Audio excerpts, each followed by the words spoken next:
Alors, voici le correcteur pour la pratique à l'examen. Donc, si je regarde dans les consignes, 2 heures et demie pour reproduire l'aplat fourni et le présenter sur la feuille de style portrait. Préparation des documents, ouvrez le fichier pratique à examen aplat.ai et enregistrez-le sous le nom code nom pratique examen aplat.ai. Verrouillez le calque guide, créez un nouveau calque et nommez-le aplat. Donc, je vais aller sauvegarder tout de suite en ajoutant ici mon code nom.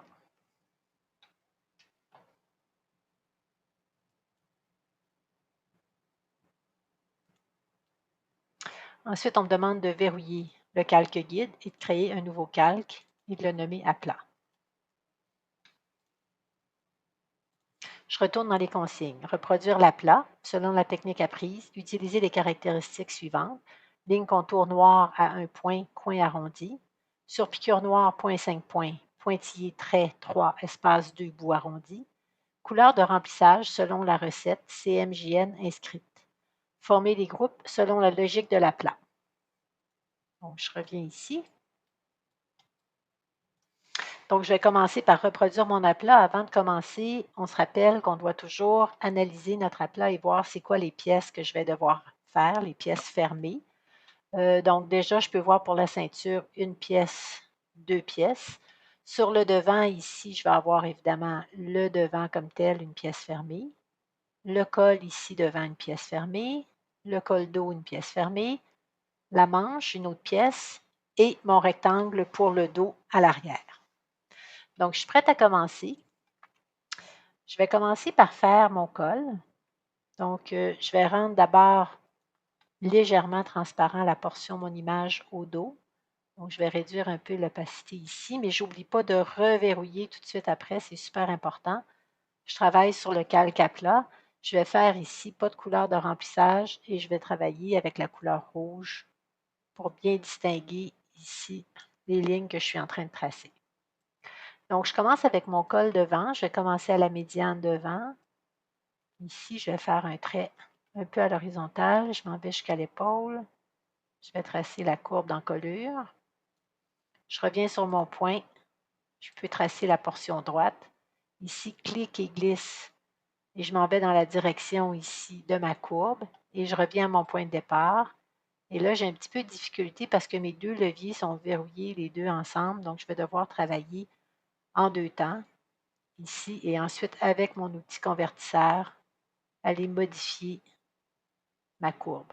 Je n'aurais pas ce problème-là si je partais du coin ici. Là. C'est le problème, il est vraiment du fait que je pars du milieu ici là, avec mon levier horizontal. Je vais venir tracer ensuite. Ben là, je vais aller ajuster un petit peu là, mes traits parce que ma courbe n'est pas, elle ne suit pas si bien que ça. Là.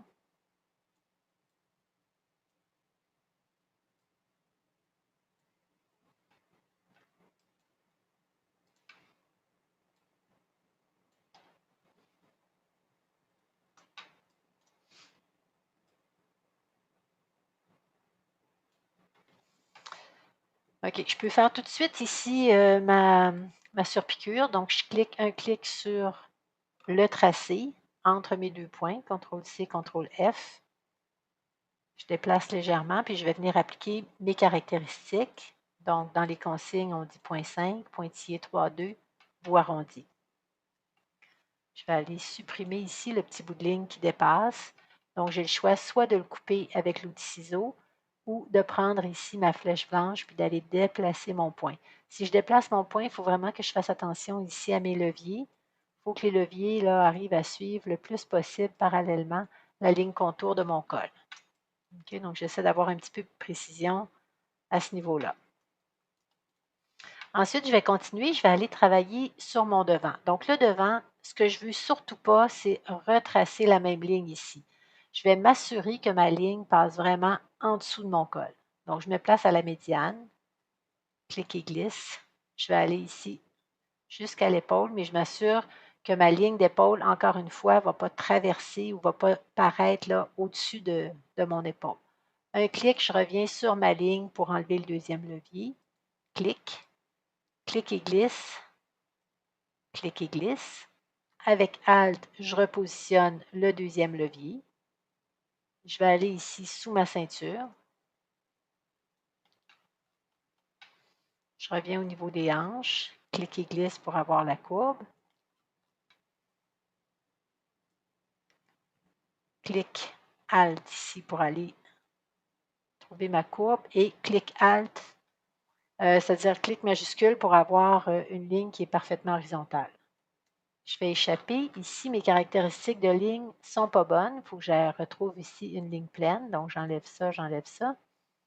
Et là, je peux aller ajuster mes points. Si jamais mes points ne sont pas parfaitement positionnés, là, je peux faire un petit peu d'ajustement ici, puis au niveau de mes leviers.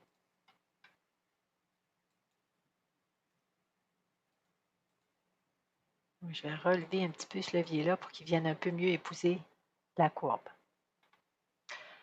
Ensuite, je vais venir travailler ma ligne de surpiqûre, ma découpe princesse. Donc, je vais partir du point ici. Assurez-vous de ne pas avoir un plus à côté de votre plume, sans quoi vous allez ajouter tout simplement un point sur la ligne. Là, moi, je vais partir un nouveau tracé, donc je vais appuyer sur majuscule pour m'assurer que j'ai bien le petit astérix à côté de ma plume qui m'indique que je commence un nouveau tracé. Donc, clic et glisse parce que c'est des lignes qui sont des lignes courbes.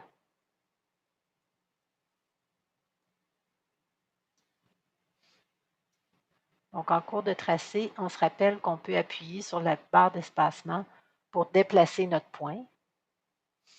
Une fois que ma ligne est tracée, je vais aller la sélectionner au complet. CTRL-C, CTRL-F et la déplacer vers le centre. Avec pipette, je viens copier les caractéristiques de ma surpiqûre. Je vais tracer ma manche. Donc, je peux partir ici du sous-bras.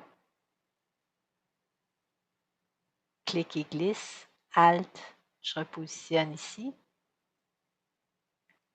Clic et glisse pour avoir la courbe. Alt pour repositionner. Clic et glisse pour la courbe d'épaule. Je m'assure d'être sur mon point d'épaule. Clic. Et là, je viens fermer ma forme un peu n'importe comment à l'intérieur. Pipette, je vais donner des caractéristiques de ligne pleine. Avec la sélection de points, CTRL-C, CTRL-F, je déplace vers le haut. Avec I, clic pour avoir la surpiqûre au niveau de l'ourlet de la manche. Ourlet ici au niveau de la robe. Sélectionne avec la flèche blanche. Je m'assure que mes deux points ne sont pas sélectionnés. CTRL-C, CTRL-F. Je remonte vers le haut. Avec pipette, je sélectionne la surpiqûre et je vais aller tracer la portion du dos. Clic et glisse toujours avec la ligne, avec la touche majuscule enfoncée. Je m'assure d'être sur mon point d'ancrage. Clic et glisse. Alt, je repositionne le deuxième levier. Je reviens au centre, clic et glisse pour avoir ma forme. Avec pipette, je prends la caractéristique, la ligne pleine. Ma ceinture, je vais la faire à la fin. OK, je vais la faire à la fin, puis je vais venir l'aligner sur ma robe. Donc, une fois que j'ai travaillé vraiment ma robe au complet, je vais sélectionner la robe au complet. O pour la vue symétrique. Alt, je me place sur le repère. Clic. Ici, je peux voir mon aperçu. Je m'en vais faire un axe vertical. Je vais faire copier. Sélectionne avec l'outil sélection directe. Je vais venir faire un léger encadré pour sélectionner les points qui sont à la médiane. Et je vais m'assurer de les aligner parfaitement verticalement. Et là, je me rends compte que mes surpiqûres ici au niveau du col ont bougé un petit peu parce que mes points ont été sélectionnés. Ces points-là, ils sont devenus maintenant sur la médiane. Je vais donc les replacer parce qu'en fait, ils n'auraient pas dû être sélectionnés. Je vais les replacer ici pour que ma surpiqûre suive vraiment le contour du col. Maintenant que je sais que mes points sont parfaitement alignés les uns sur les autres, je vais sélectionner avec la flèche noire les deux objets ici de mon col dos. Je vais ouvrir mes calques, m'assurer que ma jonction se fait bien. Donc là, ici, j'ai deux objets sélectionnés. CTRL-J. Maintenant, j'en ai un seul. Le devant, je sélectionne ici, ici. J'ai deux objets sélectionnés. CTRL-J, j'ai maintenant un seul devant. La surpiqûre ici, de ce côté-ci, de ce côté-ci. 2 objets sélectionnés, CTRL-J. Maintenant, j'en ai un seul. Je vais maintenant faire mes groupes. Je sélectionne ici dans la portion du bas mes surpiqûres, mes découpes et le devant. CTRL-G. Et j'inscris le nom. Devant. Je sélectionne la manche et la surpiqûre. CTRL-J. Manche gauche. CTRL-J. Manche droite. Le col ici avec sa surpiqûre. CTRL-J. Le col de ce côté-ci avec sa surpiqûre. CTRL-J. Et les 3 pièces du col, je vais les mettre ensemble. Donc, le col côté gauche, le col du côté droit et le col du dos. CTRL-J, colle. Je vais faire mon remplissage. Donc, je sélectionne uniquement les pièces fermées, le devant, la manche de ce côté-ci, colle, colle, et je vais faire le remplissage ici avec la couleur. C'est vrai, on me demande de faire la couleur. Donc, je vais aller chercher ma couleur ici. Couleur de remplissage sur le dessus.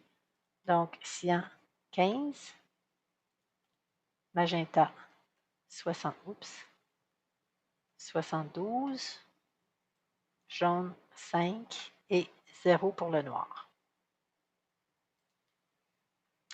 Je vais aller enregistrer cette couleur-là pour l'avoir ici dans mon nuancier. Donc là, je me rends compte qu'il y a des petites erreurs, des éléments qui ne devraient pas être sur le dessus ou qui devraient être... Bon, je vais aller arranger ça dans mes calques. Donc, dans le col, la partie du dos doit être en dessous des 2 devants. Je vais le repositionner. La manche ici devrait être placée sous le devant aussi. Donc là, ça correspond ici sur mon devant. Il me manque les 2 surpiqûres de ce côté-ci. Donc, je vais placer mon devant ici pour qu'on puisse voir les surpiqûres. Il me reste 2 choses à faire. Il me reste à faire la ceinture, puis il me reste à faire la pièce du dos ici. Pour faire la ceinture, je vais devoir rendre non visible ici mon aplat devant. Donc, je vais commencer par le grouper au complet. Donc, je sélectionne tout mon devant. Je vais faire CTRL-G. Puis, je vais rendre ça non visible pendant que je travaille sur la ceinture. Donc, la ceinture, on a dit qu'on veut qu'elle soit remplie en blanc. Donc, je vais remplir ici. Je vais faire tout de suite mon noir et mon blanc. Grosseur 1 point. Je vais utiliser l'outil rectangle pour tracer ma ceinture. Donc, je vais partir d'un coin ici jusqu'au coin suivant. Et je vais faire la même chose avec le coin arrondi, le rectangle à coin arrondi pour faire la boucle de ceinture. Donc, ici, même principe. Si l'arrondi n'est pas juste, ben, je joue avec les flèches en haut, en bas sur mon clavier. Je vais faire les surpiqûres. Donc, avec la flèche blanche, je sélectionne la ligne du bas, CTRL-C, CTRL-F. Je remonte légèrement, j'applique ici la surpiqûre. 0.5, bout arrondi, pointillé. Je fais la même chose ici pour la ligne du haut, CTRL-C, CTRL-F. Je descends avec pipette. Je vais aller copier les caractéristiques ici de ma ligne. Ici, je vois que j'ai une couleur de remplissage. J'ai oublié d'enlever ma couleur de remplissage, donc je vais sélectionner ici les 2 surpiqûres. Puis je vais enlever mes couleurs de remplissage. Je vais sélectionner tout ça. Je vais aligner par le centre. Je vais grouper aussi tout ça ensemble. Donc, CTRL-G. Et maintenant, je vais rendre visible ma robe. Je peux sélectionner la robe et la ceinture et m'assurer que tout ça aussi est bien centré. Il me reste un élément à faire, c'est la pièce du dos. Donc, je vais sélectionner ici l'outil rectangle. Je vais tracer un rectangle qui ne déborde pas à l'extérieur de ma robe, mais qui est bien visible dans l'ouverture. Je vais venir remplir avec la couleur ici principale. CTRL-C, CTRL-F. Je remplis la copie en noir et j'applique un pourcentage d'opacité ici. Je sélectionne les 2 morceaux. CTRL-G. Je vais les placer dans mon groupe devant, en dessous complètement. Je sélectionne ici toute ma robe, puis je vais venir changer la couleur contour pour du noir. Cette portion-là est terminée. Je vais retourner voir les consignes. Donc, je suis rendue dans la présentation à plat. On va rendre le calque guide non visible, ici. Ensuite, je vais amener ma feuille de style. Je vais faire un nouveau calque, feuille de style. Je vais placer ma feuille de style portrait. Je vais la centrer sur le plan de travail. Je vais écrire le numéro de style suivant dans la case numéro de style. Donc, je vais copier tout de suite le numéro de style. Il ne faut pas oublier d'écrire votre nom si ce n'est pas déjà fait, puis je vais verrouiller le calque feuille de style. Donc, je reviens ici.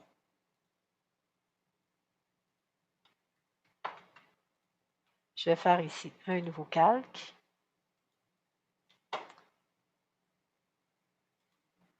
Que je vais appeler feuille de style. Je vais aller chercher ici ma feuille de style. CTRL-C, CTRL-V. Je vais aller aligner ma feuille de style sur le plan de travail, verticalement et horizontalement.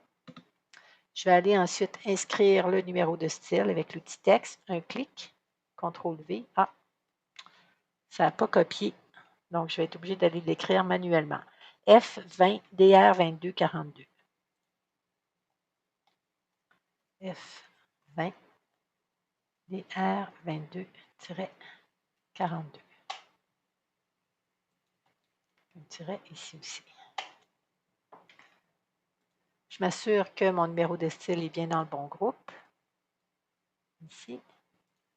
Et je verrouille. Je vais rendre non visible la portion guide. Ensuite, on dit d'exporter, de nommer le fichier code nom pratique examen.jpg et de transférer les deux fichiers. Attention, les retards ne seront pas acceptés. Imprimer la version JPEG en noir et blanc, une seule impression permise. Donc, évidemment, comme c'est une pratique que vous n'aurez pas à imprimer votre version, mais vous avez à en faire la version JPEG. Donc, je répète encore une fois. Ici, on va aller dans Exporter, Exporter sous. Je conserve le même nom. Je m'assure que je suis dans le type JPEG et je vais utiliser le plan de travail. Je vais faire Exporter. Je m'assure que mes paramètres sont bien appliqués. Qualité de compression maximum. La résolution minimum 150 avec illustration optimisée. Je fais OK.